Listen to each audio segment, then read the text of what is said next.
When Brexit stirred up Euroscepticism across Europe, the UK's future relationship with the European Union still remains unknown. It will depend very much upon the series of treaty arrangements to be agreed with the remaining EU members. So, today, we will let you know how people in the UK think about Brexit, how Brexit may actually influence them, and probably the most talked about figure at the moment, the British Prime Minister Theresa May.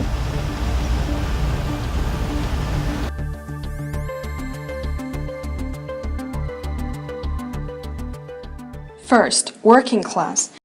I think it will have a real negative impact actually. I think the economic consequences will be hugely damaging, and actually in terms of career prospects, future job opportunities, there'll be a real personal impact on me as well. It hasn't influenced my life just yet. I'm looking forward to the future. I think there's a lot of opportunities that's going to come up. I think people need to give it a chance. I think people need to stop being scared about Brexit. I'm doing a wait and see, but I'm actually for Brexit. I think it will mean there are less jobs, less trade and less prosperity in the UK from about now onwards. For me, definitely I think economically and also I say on travel-wise it might have some effects as well. No, I don't think it's a good thing. I don't think it'll have very much influence over my job, but I think it'll have a lot of impact and influence over a lot of other people's jobs.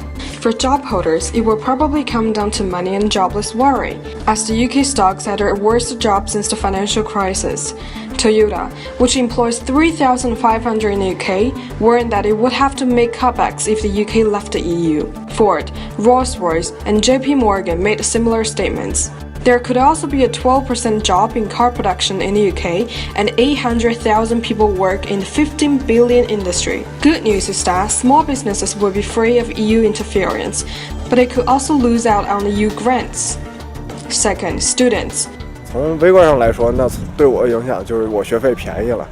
就如果我之后继续选择在英国读书的话，我的学费就等于打了个折扣嘛，然后可以买东西更便宜点。但是从宏观来说呢，就是你这个退欧，它肯定以后跟欧洲的这些教育的就这种活动啊，它就会减少或者会有障碍，就是因为它不再是一个联盟了嘛。然后我们学校的影响力肯定会下降，这是对我最可观的影响。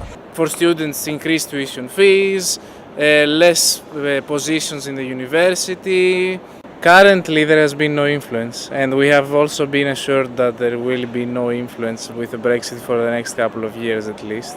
I mean, we've been receiving emails like crazy about there is no change and stuff like that. The only thing that we saw was like the currency change. It's like sort of like a direct impact. For EU students in the UK, 25% of UK employers have already stated they are less likely to employ international graduates, which may probably include EU nationals. For British students, according to Hawk magazine, with the EU making an example of the UK to stop other members to quit, one of its actions would be slamming young people's opportunities across the continent. It may also be harder for UK qualifications to be accepted, as EU mutual recognition rules will not apply. UK students thinking about summer holiday in Europe, they may have to apply for a visa to different countries and join a long queue at airports, and air travel could become more expensive. Third, the elderly. According to a YouGov poll, the youngest of the electorate voted overwhelmingly to remain, while it was the elderly voters who were mostly keen on Brexit. But we still have some elderly interviewees voting to remain.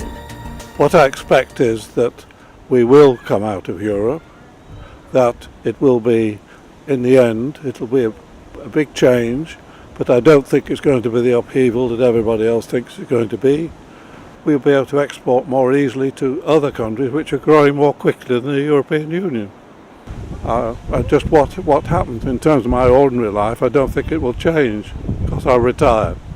And it's the younger people in England who like to leave the European Union, and the older people like to remain. I think England at the moment is a bit confused. Well, at the moment I really don't know, but I don't have a good feeling about it. I think it's going to influence our lives in an adverse way, and I'm very sad that it's happened. I wanted to stay. Yes, I think we are part of Europe. We can't look backwards. England is a country that has moved forwards. We can't change what we are essentially, which is a country that has people from all over the world. We have an economy that is multinational. It's impossible to turn that back. I think the ability to travel to Europe and back and forward, and I think probably economic prospects for Britain. I think they're going to be affected, I think. I think it will have an impact in lots of different areas. I think it will have an impact on the economic health of the country, and that will impact on every aspect of life, from holidays to the amount of investment in companies to all sorts of different aspects. Everything I think it will have an impact on. I'm very disappointed personally. I consider myself to be a European. UK taxes and state pensions are actually set by the UK government, so no change is anticipated. The Telegraph and the courts summarized the two main reasons why the elderly people voted to leave. Firstly, they are more likely to distrust migrants and see them as a threat. Secondly, they feel that Britain is losing something very valuable in its subordination to an increasingly powerful bureaucracy in Brussels. Fourth, families. Some households could lose up to £2,771 a year, according to the National Institute of Economic and Social Research. But the Vote Leave campaigner criticized the report was based on dodgy assumptions. An automobile association warned that family fuel bills would rise by £500 a year. Then what will happen to NHS? Senior Brexit campaigners claim that leaving the EU would allow the government to pump £100 million a week into the NHS by 2020. That's an empty check, said the former Prime Minister David Cameron. As Guardian put it, it's very possible that any money saved by quitting the EU will be lost in an economic downturn. Almost among shock and panic of Brexit and the Cameron's resignation, British see their new Prime Minister Theresa May coming in office just on the 13th of July. May was further remain but still stormed ahead in the race. Then what do people think of May leading the country outside the EU? Do you mind if Theresa May become your Prime Minister as a Remain camp member? It doesn't matter if she's a woman. It really has no bearing on her ability to do the job, because it's more about her competency, what she's about. I know she was in the Remain camp, but I think she will do what the nation wants her to do. So she will take Brexit forward, and I think she's going to be the best person to deal with Angela Merkel. It's too early to say. I think she's a very balanced woman. I think she was the best of the bunch that were being put forward for Conservative PM, the new Prime Minister. So fingers crossed that she will be quite innovative. Yeah, I'd probably support Theresa May in that she's enabled some stability within the country. I think there was a lot of unpredictability before that, but ultimately I would support any move to stay in the European Union. I think it's hugely damaging that we're leaving. I think it was very sudden. Yeah? And it's a shame that the people didn't have more of a voice in terms of who became the next Prime Minister.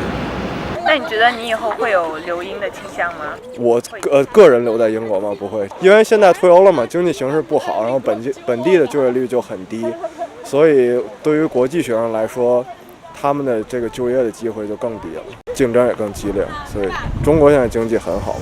Uncertainties still lie ahead as it remains unknown whether European companies will be less likely to invest here and relocate their headquarters away from Britain. However, London, as the financial center of Europe, still sees its markets evolving with business from China and India, according to Financial Times.